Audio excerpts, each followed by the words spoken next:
What's going on, guys? You know what? It's June. That means we're just about halfway through the calendar year 2017. So that got us thinking. What are the best movies of the year so far? Because there have been some good ones. We're gonna talk about that very subject today, and we have two of my favorite critics, nay, two of my favorite humans here to talk about that very subject. First, this guy, you know him as one of the titular schmoes from Schmoes Know. Which one am I? The cute one, Mark Ellis. And you know her from Filmstruck, and you can check out her new book, Backwards and in Heels, which is a history of women in cinema. Alicia Malone. Hi, thanks for having me back. So you guys, we asked you to compile basically your 10 best lists. So let's talk about a couple films that you guys both had on your list. Right off the bat, this film, box office, critical acclaim, Get Out. When I saw the trailer, I was like, oh, this is something very different that we're going for here, where not only is it a horror thriller, there might be some really, really dark comedy in there as well. And what I got was such a treatise on interracial relationships too, and the way that other people might view white people, which is something that I don't think a lot of people have explored on screen before. And I think the impact of it was so powerful. But just as somebody who loves a good movie, this thing was so riveting from start to finish. It's so multi-layered. I think this is a film you can see on surface level and just enjoy it for the scares and what it's saying. And then you can really delve into all the foreshadowing that happens. It's a film that's clever, and it's actually my favorite of the year so far. Yeah, Get Out, I think we can all agree. I mean, just what a pleasant surprise and a great film. This film was definitely a game changer for a lot of reasons. Wonder Woman.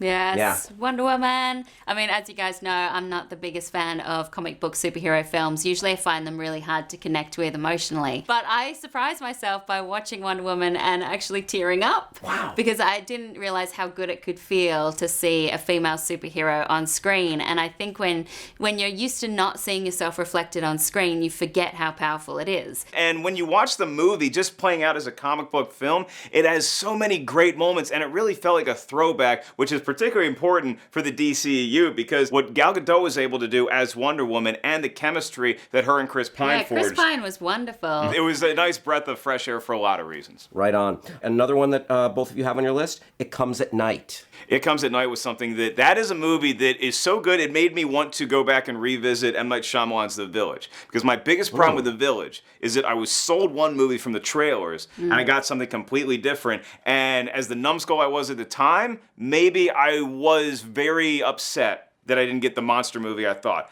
It Comes at Night, same situation, where I felt like the trailers were selling me one movie, but what the difference is here is that once I got into that other film and I clearly realized this is where we're going with this, I was so impressed with what Trey Edward Schultz was able to do. I loved it. I thought it's extremely tense. It sets up this post-apocalyptic world really, really thoroughly, although you don't get all the answers, and I like that. I like a movie you can go and see and then talk about later with your friends. So let's go back and forth and cherry pick some films from each of your lists now. Alicia, you've got a film that I haven't heard of until you presented it as one of your favorites of the year. It's a Japanese animated film called Your Name. Yeah, this film actually came out in a lot of places around the world last year, but we only got it this year. It's directed by Makoto Shinkai, and it's essentially a body swap animation where these two strangers... Classic premise. So it takes that trope, but then it turns it on its head. So it's these two strangers who keep waking up in each other's bodies, a boy and a girl, and then they form this really beautiful connection with each other, even though they don't really know each other. They're trying to figure out who they are,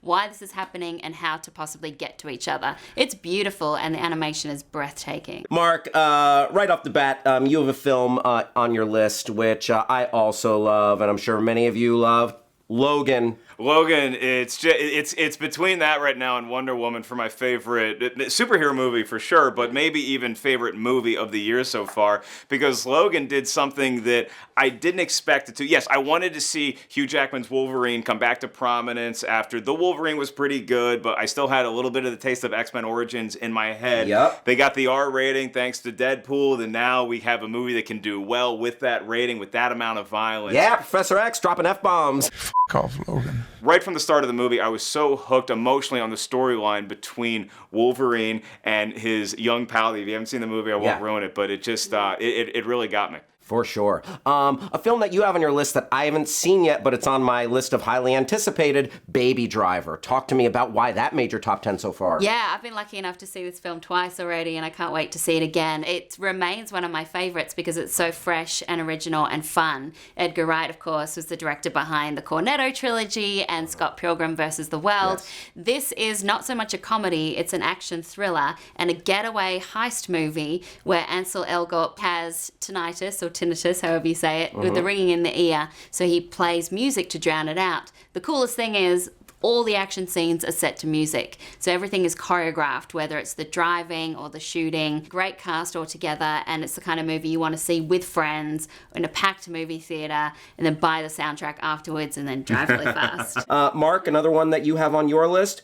Talk to me about the BELKO Experiment. The BELKO Experiment is a movie that's very polarizing because I know there's some people that saw it and hated it, thought it was stupid or over the top. I love this movie. So you basically have a building full of people, and one by one they start getting picked off, and we don't know what's happening, but we know that it's some sort of experiment that weird, mysterious higher-ups are performing on this select group of people. Yeah, it's like Hunger Games in an office, or really something is. like that. Yeah, Office Space meets Die Hard. Yeah. And it was so much fun because this movie does that rare thing where it made me feel like I was in this situation with these people, and I was questioning who I would be, which character would I be on screen, how would I handle this very dire situation. It was very different, very original, and I also felt like maybe a Dr. Claw from Inspector Gadget was behind everything. Any Dr. Claw reference you get is a good one. Love it. Alicia, another film that may not have gotten as much press, but you love, Personal Shopper. I really love this, and this is also a polarizing film. It's directed by Olivier Assayas. It's a French film starring Kristen Stewart.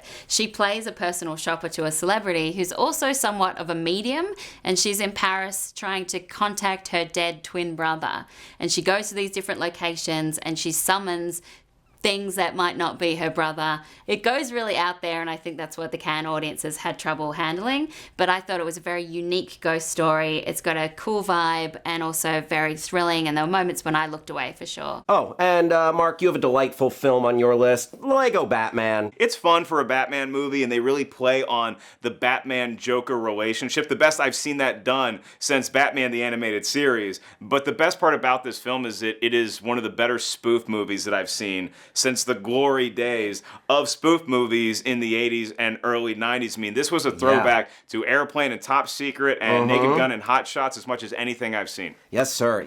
Alicia, talk to me about The Big Sick. The Big Sick actually comes out this week, and I'm so excited to see it again. It's a romantic comedy drama written by Kamal Nanjiani and his wife, Emily V. Gordon, and it's all based on the true story of how they met. Also stars Zoe Kazan, who plays Emily's role. Very funny, very sweet, telling some truths there about relationships, about interracial relationships, and also dealing with illness. Mark, you have a film on your list that I haven't seen yet. Talk to me about SLEIGHT. SLEIGHT is a magnificent independent film that came out that really has a superhero vibe, a little bit of coming of age, and it felt a lot like the movie Dope, the comedy, but also had the elements that you get as far as somebody who is discovering something new about themselves, and in SLEIGHT, it's this mysterious power that we're watching and witnessing as somebody tries to get out of the drug scene and into being a good human being, and watching the journey that they go on. I thought it was so well done. It feels a little bit like Iron Man with a lot of different twists thrown in. You know what? I'm sold. Alicia, another film that I haven't seen yet, an Australian film, The Berlin Syndrome. Oh yeah, Berlin Syndrome. This one is a kidnap thriller. It stars Teresa Palmer, who plays an Australian tourist in Berlin. She meets this guy, they go out on a date, she bumps into him again, they go out again, she goes back to his house, and then she gets locked into his house. So it's really scary, very, very tense. Everything she does is something that you would probably do if you were in that situation. That's what makes it so terrifying. Looking forward to checking this out. Mark, you have another film on your list that I really enjoyed as well, and maybe it's a return to form for M. Night. Split. Oh man, Split just kicked off the year so well because we're coming off a pretty cool year for horror movies in 2016. Split did something that totally blew my mind. The ending, the twist is fantastic. Even without that, I thought the movie was great on its own as this really dark, twisted story that has some supernatural horror elements to it. These are the kind of movies that I want to see M. Night continue to do. Yeah, and James McAvoy, I mean, just what a performance, huh? Yeah. Amazing. Someone's coming for you, and you're not gonna like it. Alicia, you have one more on your list that I'm really looking forward to.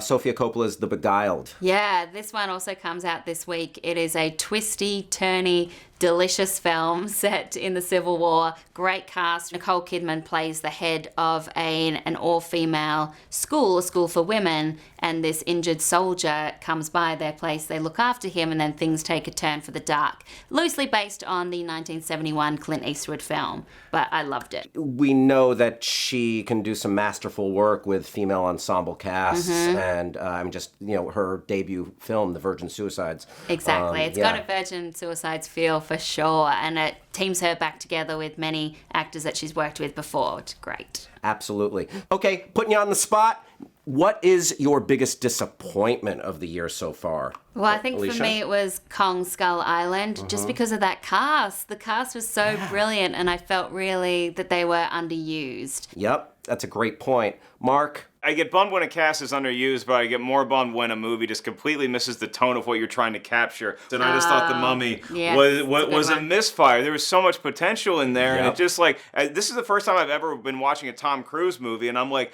I just don't think that this dude belongs in this movie. It was a real bummer for me. Yeah. I hear ya. But you know what wasn't disappointing?